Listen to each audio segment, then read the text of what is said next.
He doesn't talk much. He doesn't explain. He just drives like he's been doing it forever, like it's the only thing he knows how to do. In The Driver, 1978, the streets are his dialogue. The silence is deliberate. Every decision, every stare, every sharp turn in the night, all of it carefully measured, stripped down to bare instinct. Walter Hill didn't craft a traditional action film. He built a stripped bare fable about motion, anonymity, and control. No names, no music, no exposition. The characters don't have histories, they have roles. The driver, the detective, the player. They don't grow, they orbit. The city doesn't feel lived in.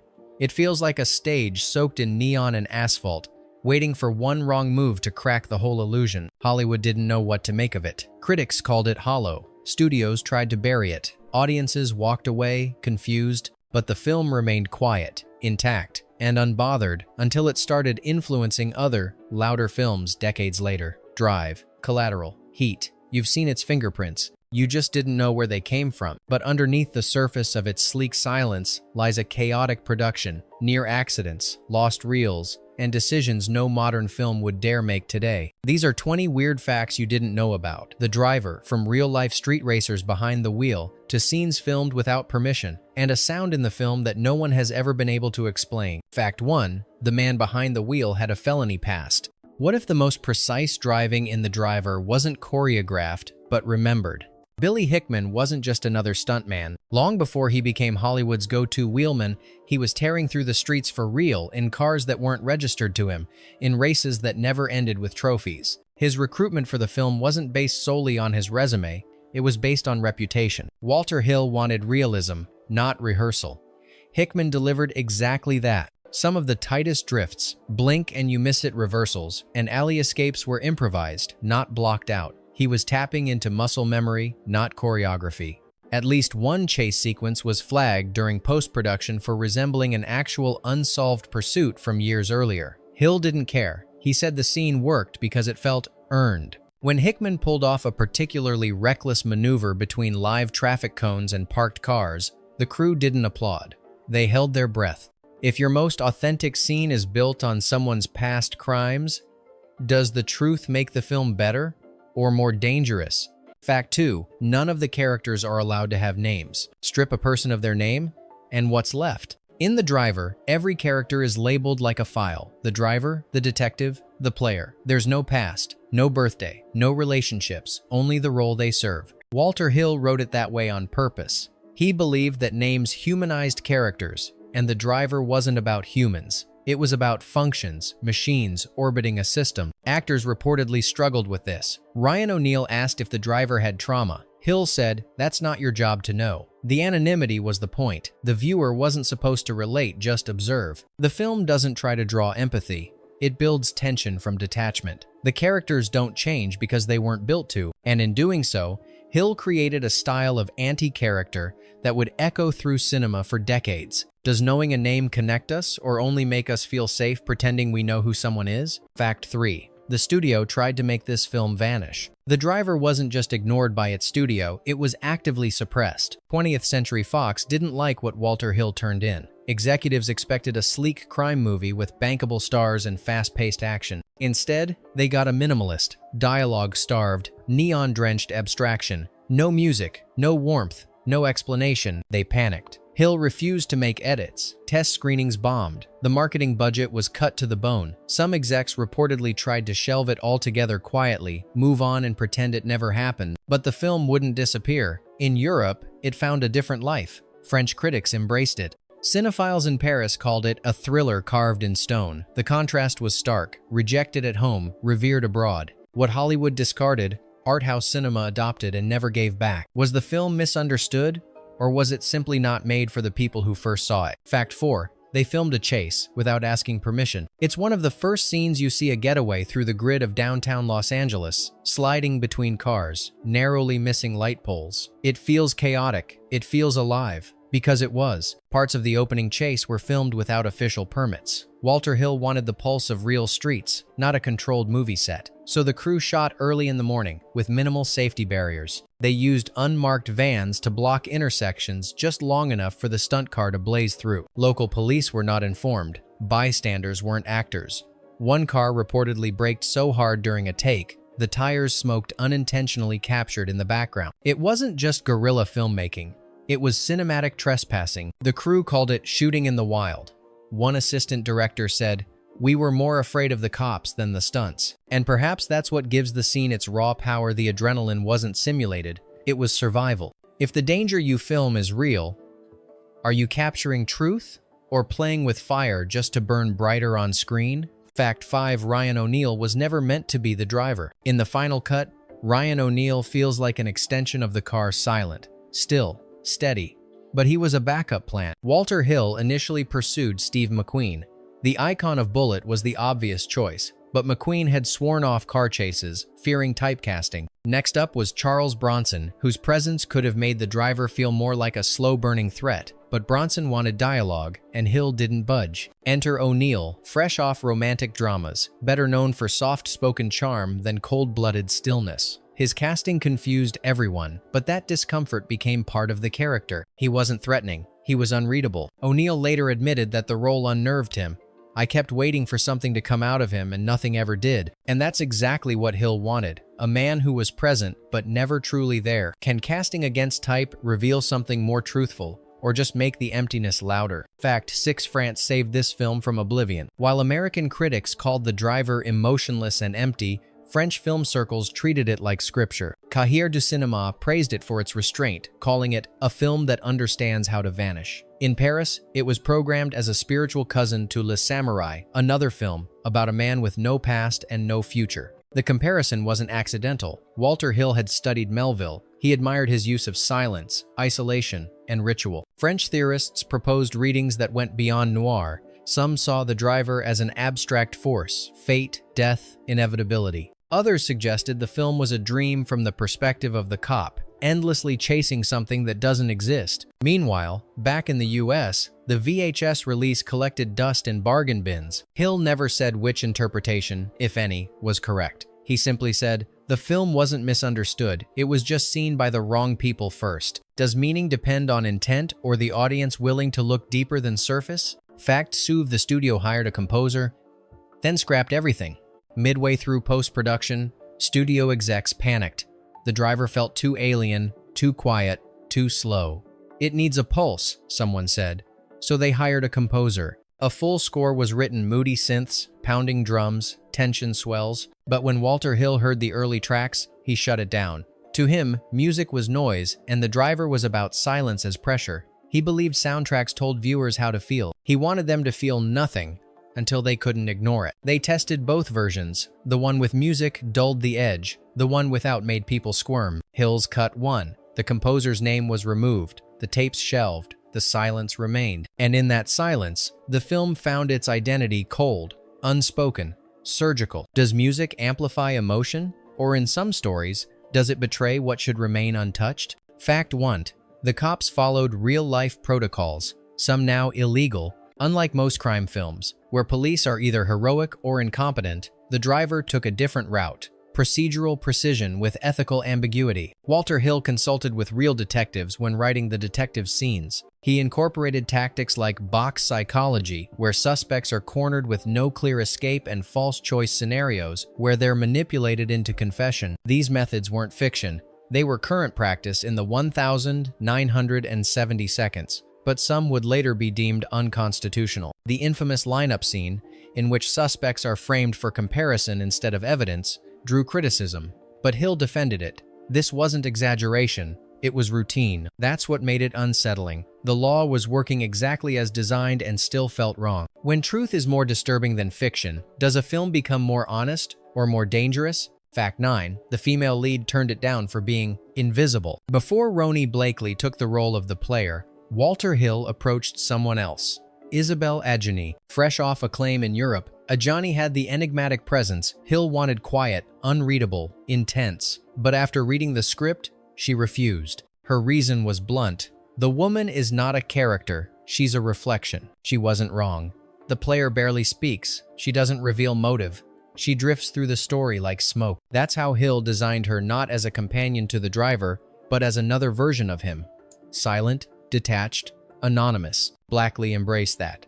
but Ajani saw it as a void. Hill never rewrote the part. He believed not everyone in a film needed depth. Some just needed to linger. When does minimalism become meaning?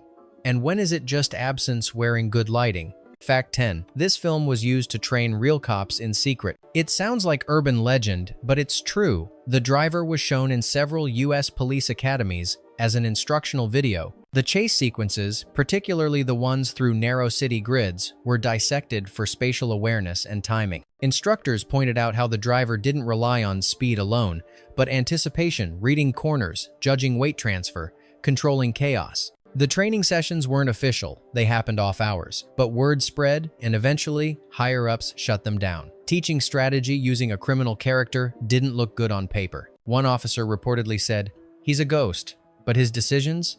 Those are textbook." In a film where almost nothing was conventional, this was one of the strangest legacies. A getaway driver turned into a blueprint for law enforcement. Can fiction inform reality without glorifying it, or is influence always a double-edged engine? Fact élevé. Ruin O'Neill blinked too much until he stopped entirely. There's something about the driver's stare, cold, unflinching, endless. That wasn't coincidence. That was design. Walter Hill gave O'Neill a challenge early on. Try not to blink, ever. At first, it didn't work.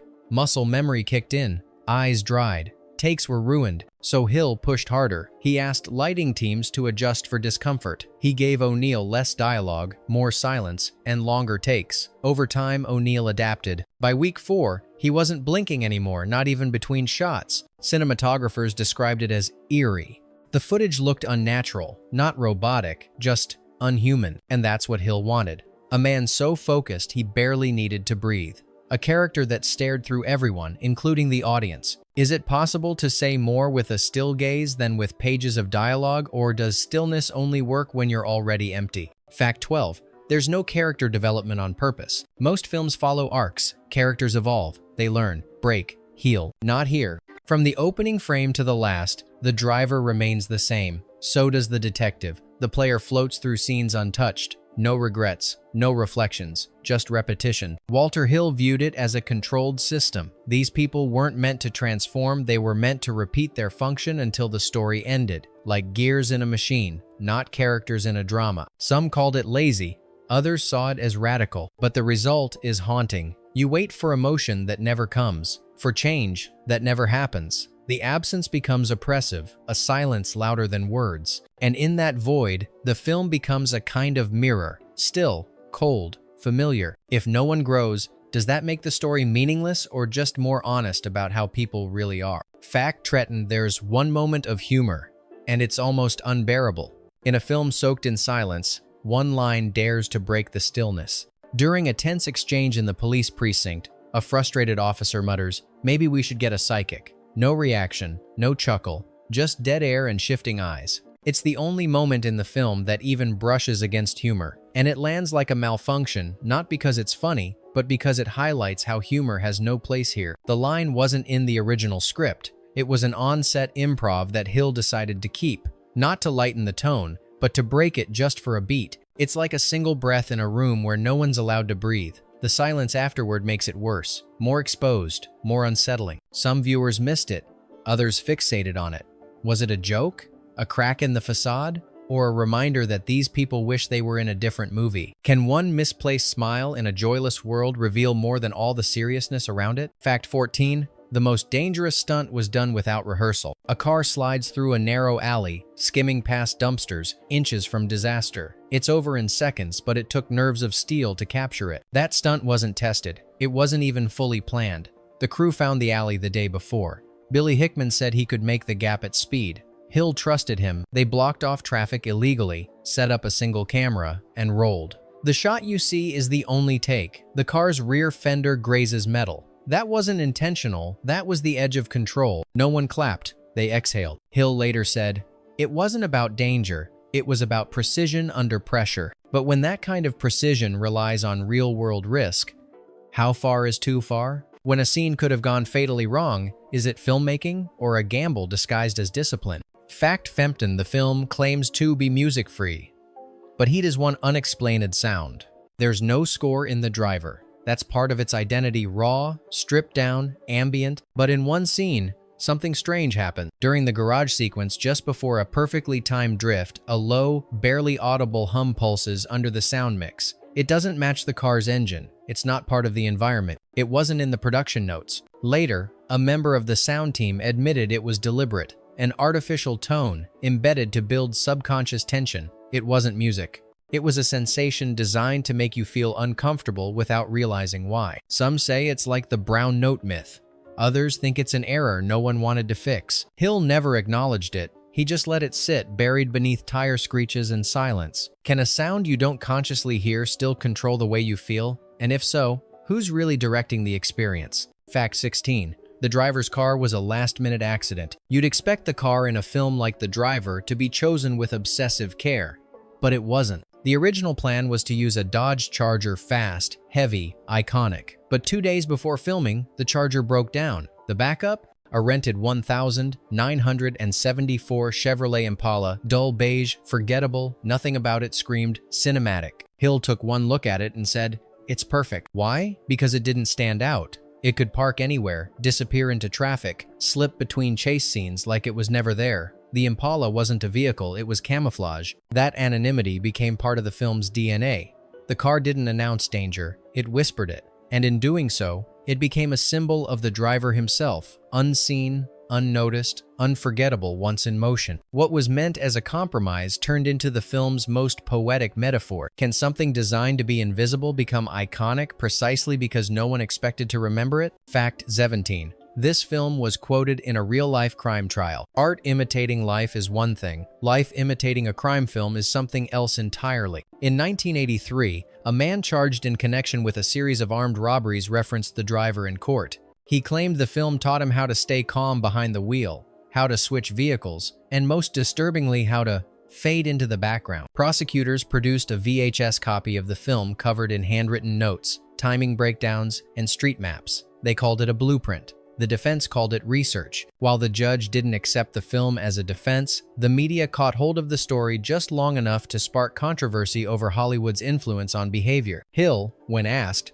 refused to comment. But somewhere in the trial transcripts, The Driver lives on, not as fiction, but as footnote. When a movie crosses into the real world, who's responsible for where it leads? Fact 18, there was only one ending, no alternates. No discussion. In an era of test screenings and multiple cuts, The Driver stood firm. It ends once and only once. Walter Hill never shot an alternate ending, never wrote one, never considered it. The final image, quiet, ambiguous, unresolved, was, in his words, the only destination. Executives pushed back. What if test audiences hated it? What if critics demanded closure? Hill didn't care. He believed an alternate ending would betray the film's integrity. "We're not telling a story," he said. "We're showing how little story is left." Even the editor confirmed there were no safety nets, no secret reels in a vault, no lost version, just silence, held too long, then cut to black. In hindsight, that ending is what haunts the most, not because of what it reveals, but because of what it refuses to explain. Does an ending without closure feel honest, or like a conversation that ends mid-sentence and leaves you alone with the silence? Fact 19, they filmed the final shot in absolute silence. You can feel the stillness in the final scene, not just in the frame, but in the atmosphere around it.